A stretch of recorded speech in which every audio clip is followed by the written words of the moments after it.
Waalaikumsalam warahmatullahi wabarakatuh. Alhamdulillahirrabbilalamin. Wassalatu wassalamu ala asrafil anbiya'i wal mursalin wa ala alihi wa sahbihi ajma'in. Amma ba'du. Puji syukur atas Allah Subhanahu wa taala yang telah memberikan kita nikmat iman, nikmat kesehatan, dan nikmat Islam.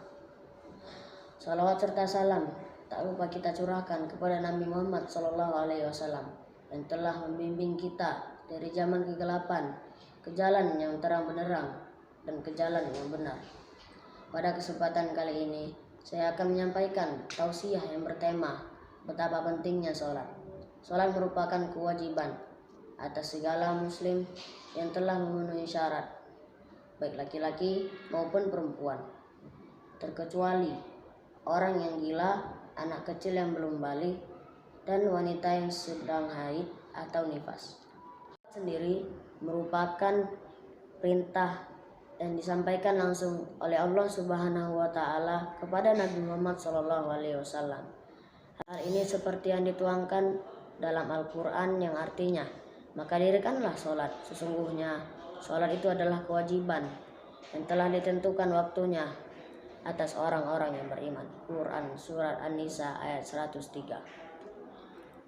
Betapa pentingnya Rasul menegaskan kalau batas antara orang muslim dan orang kafir adalah sholat, seperti yang dituangkan dalam hadisnya yang artinya dari Jabir radhiyallahu anhu, saya mendengar Rasulullah Shallallahu alaihi wasallam bersabda, sesungguhnya batas antara orang muslim dan orang kafir adalah meninggalkan sholat.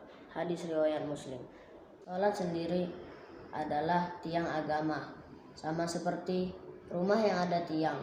Jika rumah itu tidak ada tiang, maka rumah itu akan roboh. Meninggalkan sholat fardu, hukumnya dosa. Dosanya sangat besar sekali.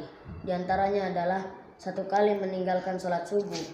Itu sama saja seperti masuk neraka di akhirat. Itu baru di akhirat loh.